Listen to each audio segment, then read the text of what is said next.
Welcome to Best of TIFF Reunions presented by Bell, reuniting creators and collaborators from now classic films that have screened at past editions of the festival and at TIFF Bell Lightbox year-round. My name is Janelle Riley, and it's my great pleasure to be your moderator today as we take a look back at 2015 People's Choice Award winner, Room. 5 years ago, at the 40th Annual Toronto International Film Festival, director Lenny Abramson captured the hearts and minds of viewers with his adaptation of Irish-Canadian author Emma Donough's harrowing novel, recounting the story of a mother and child escaping from captivity. Featuring Brie Larson and Jacob Tremblay in breakout starring roles, Room went on to win that year's coveted People's Choice Award, as voted by TIFF audiences. We're looking back at this audience favorite today, and we're thrilled to have a very special group joining us for the occasion.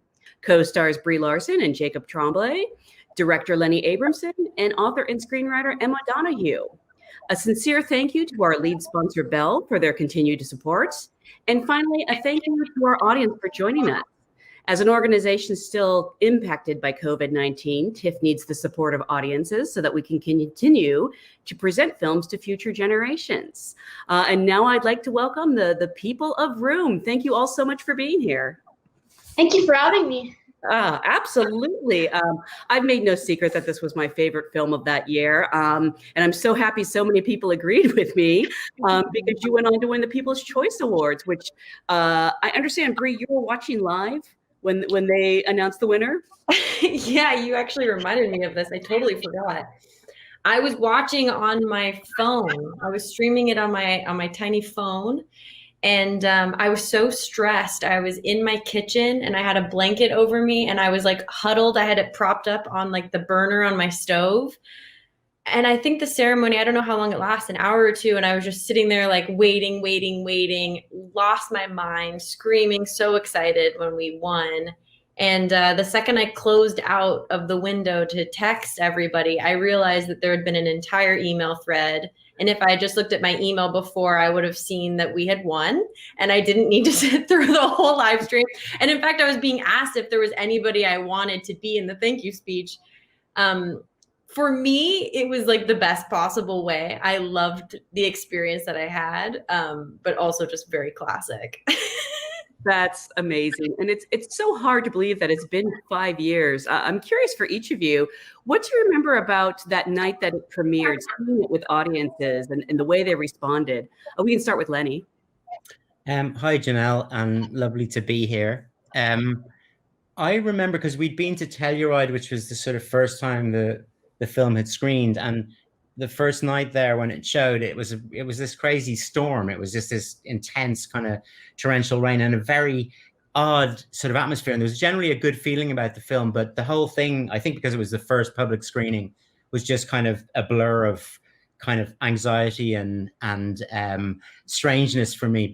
But then we went to Toronto and I was waiting, I remember in the wings when the screening was happening in the big theater, and there was just this sense of at the end there was just this incredible sort of feeling of I don't know, that something had really wonderful had happened in that auditorium, because I came out and there was just this massive, only, you know, I'd never experienced that before, kind of standing ovation and a feeling of that the film had really connected with the audience in the way that I think all of us had felt, you know, that we wanted it to. And that was just it was one of the best, that TIFF screening was one of the best experiences of the whole journey with Room, because it was kind of the beginning. And it was the first time, like, you know, for me, real life human beings who didn't know anything about the film had that kind of full on connection with it. And I just remember all of us, I think, being incredibly excited and there's always that relief that the thing you've spent so long working on hasn't just kind of disappeared into any of the many nooks and crannies that very good films can sometimes end in. And Jacob, this was your first sort of lead role in a major motion picture. Did you think it was just like this? Because I was about 8 during this, so I don't think I really, at the age, I don't think I really understood. I don't think I was really able to process how big of a deal this was. So now I look back at it, and I was just the luckiest boy in the world. I remember going to like the mixers and parties with you. And I was like, "Are you good?" At one point, I said, "Are you good?" And you said, "All I can see are legs." It's true. I was very short at that time. The best. I've moved on to the hip now. Oh, good. Oh, that's good. I'm happy to hear that. Emma, your book of the same name came out in 2010, and Hollywood immediately took interest. But I understand you really avoided having conversations until you completed the screenplay. So what was it like for this whole journey, to accumulate in this massive screening that was so well received? That screening in Toronto at TIFF was a high point of my life, right? Because as an Irish woman who'd been living in Canada, and it was my first film that ever got made. So to have an Irish company make this astonishing film in Canada, and for us to be the toast of the town in Toronto. And as the limo brought me and Chris up to the entrance, I passed my entire book club standing there. They'd rented a van to come to town. They've been teasing me for years, saying, "Oh, if you ever make a film of it, we'll rent a van." My life was flashing before my eyes, but without having to die. Glorious evening. Brie, you'd attended festivals before, but I have to imagine this one was very special. No, this was very different. I mean, I was old enough to understand that it was like being sucked into a portal or something. Like, I don't know how else to explain it. It was like, oh, everybody's looking at me differently now. And you felt there was like a palpable momentum as well that was felt that is so rare. It's kind of like it's taking the experience that I hope all of us have experienced when we're in a theater experiencing a movie that deeply resonates with us. But then it's just like, because I guess there's so many screenings and so many people experiencing it, it's just like more people are being spit out and kind of resonating with this thing, and we're all kind of moving forward together. And so it was a kickoff in a real way for something that, when I look back on it, was just so surreal, completely unknown, remarkably exciting. And I think the naivety that all of us had in it, because none of us had ever gone through anything remotely like it before, helped so much. Because I just think about how sweet it was, whether it was the Telluride screening where there was the storm and we were all just kind of sitting there huddled in this restaurant, and Jake had a chocolate milk and I had a glass of wine, and we were just like, what is going on? To just like all of the different booths and different places and different interviews we did during the Toronto Film Festival and then beyond, there was always the spirit of play, because we didn't know what we had to lose either. We were just like, I can't believe we got this far. This is crazy. Not just that far, but the film went on to receive 4 Academy Award nominations. Brie won for Best Actress, of course. And you talked about how much the film resonated at the time, and I feel it still continues to resonate to this day. Has that, I guess that's what you hope for, but has that sort of surprised you, how much of an impact it's continued to have? Yes, it has. And I still, it's such a, whatever that strange sort of alchemy is with a film that this one seemed to have in terms of its capacity to kind of just generate emotion in the person watching, which is obviously the sort of strongest connection you can make with something, is that kind of emotional connection. So things come at you all the time. I'm sure the others have had this experience as well. People contact me all the time about Room, or having just watched it and wanting to tell you what it meant to them, which is an amazing experience. And it all goes back to Emma's incredible book. But I think it's like Brie said, it's such like right from the beginning, this was territory that none of us had ever been in. And I didn't even know that there was such a thing as a kind of an awards run. My view was that, like, I was so naive. I thought you make a film, and if it's very good, someone might give you a prize. I didn't sort of realize that there was a sort of a whole world around this, and people have to sort of decide, yes, we're going to sort of, this is our film for the year, whatever the distributor is, or, and then there's a whole sort of circuit of festivals and publicity that you go on. And really, it was that amazing feeling that it was just, as Brie said, it was continuing. You got a certain distance and then it sort of kept going. And in a way, in a different sort of way, that has continued since the kind of intense heat of that year passed. The film seems to find a new audience, with the passing years, and that audience has that same experience as the audience had in TIFF, in 2015. I actually want to go back to the beginning because, Emma, I believe this was your first screenplay that you'd written, adapting your own book. And that was something that I so admire. You really wanted to do it yourself before you really went to Hollywood. Because I know there are lots of people who really wanted to make this into a movie. Can you talk a little bit about that decision and that process, and then picking Lenny as your director? Because you really had your say. Well, it's funny, when I look back on it, I'm not proud of any particular bit of the writing. I'm proud that I said no to other overtures. And I'm proud that when Lenny wrote to me a remarkably un-Hollywood letter spelling out what he was going to do, it was full of specifics. He described particular shots that were already real in his mind's eye. I'm proud that I thought, whoa, this fellow's a genius. And it may have taken a while to agree on the details, but basically he was the only filmmaker I got excited about. I think realizing Lenny's genius was my main contribution to this. Jesus. Can I have that in some kind of written form, Emma, please? Anytime. I mean, Lenny, you probably knew that you were competing with a lot of big directors. Did you think you really had a shot at this?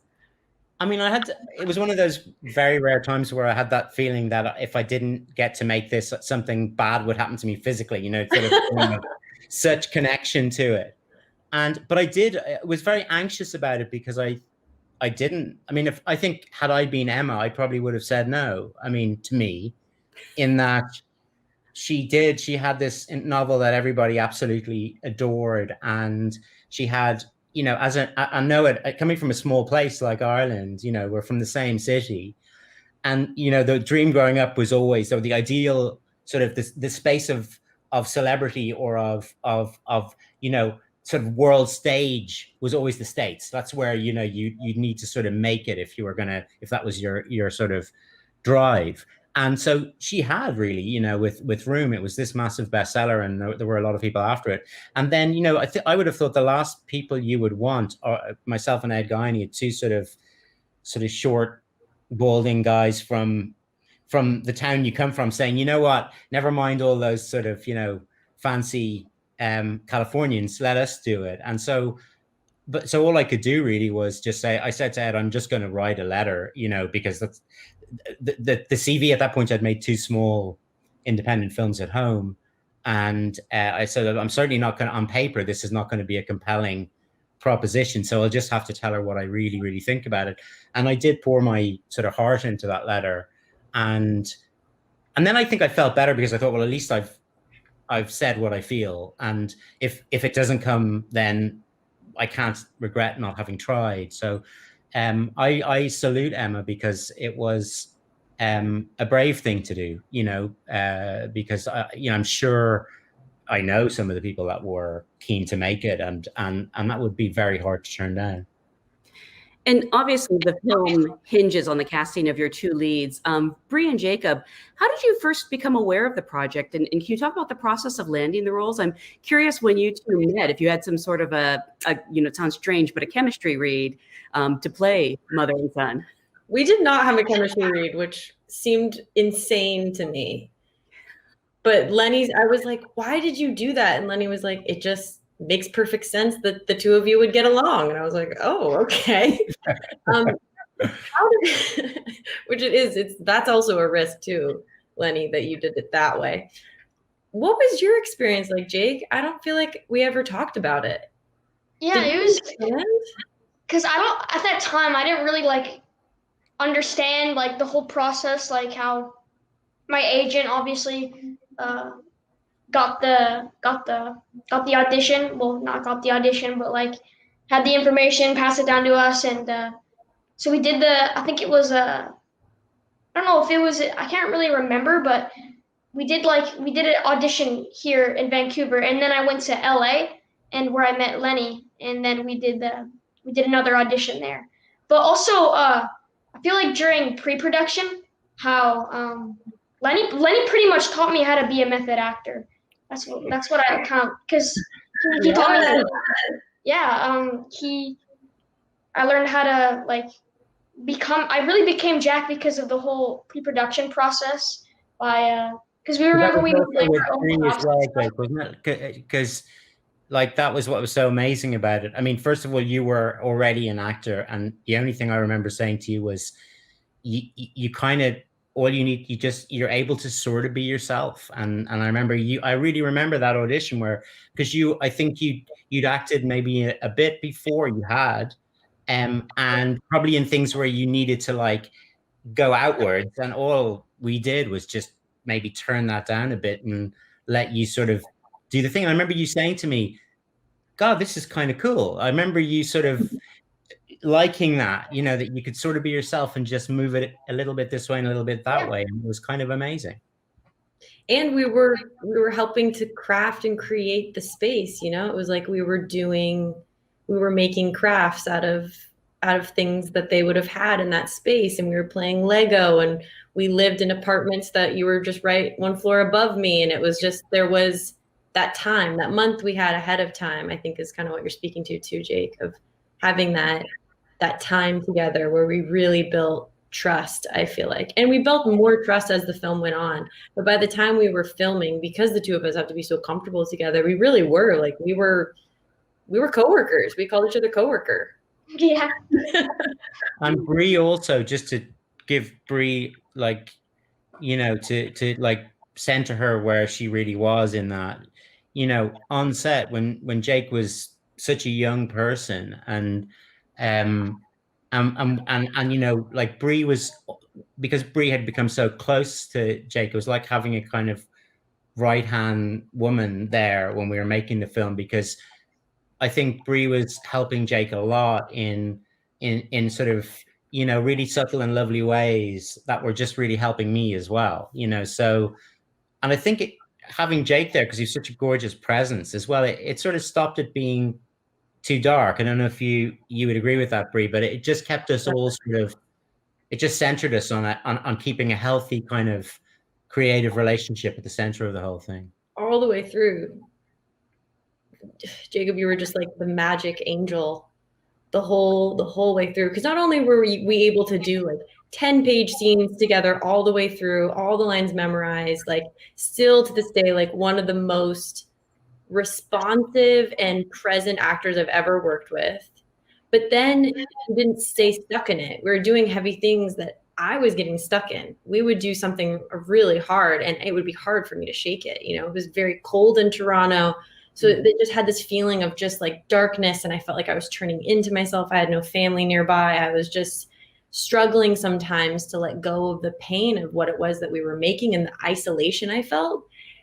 But Jake was always like singing, poking at me. He would do, my thing that I remember the most was the planking. He would just get stiff and fall over, and I'd have to catch him. And I remember the day that we were in the hospital, and I was just a scene where I'm carrying him through the hospital. I remember being so tired, and he just kept planking. And I realized how valuable it was for me, that it was keeping me in play, keeping me on my toes, keeping me present. It was like jumping in the cold pool constantly. And the other one I remember was when I see him in the police car, when they've let me out, and I see him, and it's, heartbreaking. One of the most heartbreaking things I've ever had to do in my life, fully blacked out, had no memory of the scene at all. But I do remember getting into the police car and closing the door, and they yelled "cut," and he pushed me off, and he was like, "Why did you act like that? You just saw me." And it was just these perfect moments where I was like, oh, it's pretend. And that sort of play and that mindset changed my life. And it lasted us through the entire Toronto Film Festival, the awards run that went with it. It was like, I always had a pal that was just like never getting too into the scene, It was just the best. So I'm so grateful to you, Jake, always. You've just... Thank you. Yeah. I'm really glad that you feel that way. Yeah. Jacob, for you, what was the most challenging part of the shoot? Well, I feel like I remember like I kind of like it's funny because I remember I didn't want to cry, because I was like, no, I don't want to cry. That looks weird. But then I saw Brie crying in like one of the scenes, and I was like, whoa, that looks really good. So I really wanted to do it. And then the scene where Brie's being carried out by the ambulance, that was like my first like crying scene in the movie, I think, because we like shot it in like order. So yeah, that was really. I think that was the hardest part probably. Oh, sure. And I understand in addition to shooting in chronological order, you actually physically built this 10 by 10 room for the actors to perform in. That must have really helped with the performance. You didn't feel like you were on a set. Maybe in a way that was, almost scary. Yeah, that set. I remember like we were able to just go in there, and we at the beginning of the movie there were those scenes where the camera's like in the middle of the room, and me and Brie are doing like stretches and exercises, and yeah, we were just really able to have fun at the beginning. Getting to shoot in wonderful Toronto, and of course, having the festival there, it feels like a homecoming. I know you guys were intensely at work, but did you get to experience Toronto at all? Yeah, we did a bit, and because Emma lives in London but knows Toronto, so we did. And you would visit, right? You came up quite a lot to set, and so I seem like I remember it was all very intense and really hard work, but it was a sort of happy, like a very good experience, the whole thing. And I do think Toronto is a very kind of a place that I like, and I really grew to like it a lot there. And we lived out sort of a lot by the lake, and had my family were there as well, and it felt like a real. I look back on that sort of phase and that city, which I'd been to before. I'd been to the festival many times, but it was the first time I got to live there. So I really, really loved it, and would go back. I mean, I've been back to the festival since, but I would love to spend more time there, because it's just a very civilized part of the world. Emma, what was it like for you having, this story live in your brain for so long, and then coming to set and seeing the actual room and seeing Ma, like, was it strange? Was it exciting? Probably both. The first day, just before filming, when Lenny and Ed, led me into the little room and shut the door, and I thought, no way could you live in this. This is ridiculous. Whoever made up this implausible story? Whoops, But they made it convincing. They made it believable. So no, it was a phenomenal experience for me. Actually, Lenny, all I remember about your Toronto life was that you got your bike caught in the streetcar tracks. And I did. I nearly killed myself on the way in pre-production. My bike got caught I'd never cycled anywhere with trams, and my wheel got caught in the tram line. I ended up sort of sprawled across this intersection. Oh. But that is a good. I think I'd blotted that one out. But it's funny that what Emma says about the room size, though, because again, as a testament to her writing, we did this, myself and the designer Ethan Tobman, who's brilliant, and Danny Cohen, the cinematographer, equally brilliant. We gathered together early in pre-production, and we had always sort of secretly felt that we would have to cheat. We would have to make a bigger space to work in. We thought, well, we're obviously clearly not going to work in the crazy dimensions that Emma's written in the novel, because it's, never mind living there. You couldn't, it would look ridiculous. Nobody would believe, just like you said, Emma. And we got some, just bare walls and some strong blokes to help us wrangle them. And we got, just some lenses, and we thought we'd experiment, and we started about twice the size. And you look through the lens and immediately know that there is no story to be told. You don't feel the constraint at all. Okay, you're gonna, even if you spend the first half of the film in there, it just doesn't feel right. And so we kept moving the walls in until we ended up pretty much exactly the way it was written. And that was the point at which you thought, this is livable in some odd and extreme way, but any smaller is not, and any bigger does not feel like the right story. And so, again, a testament to that imagination, because we didn't believe that it would work, and it turned out to be pretty much exactly right. Wow. Before we go, I just want to ask everyone, looking back on this from, pre-production to the release, to the Oscars, to the impact it continues to have today, is there a favorite moment you could pick? during that whole journey? I remember There's a lot of good moments that kind of just like, I just can't really remember like the one that really stood out because there are just so many fun and amazing memories that I made. What about when we were at the Oscars and it was like Star Wars and we got to see like R2-D2? Yeah, that was really cool for an 8-year-old That's me. what I was thinking of. I was like, that just felt like it was like, how did we, like two huge Star Wars fans, end up at this fancy party?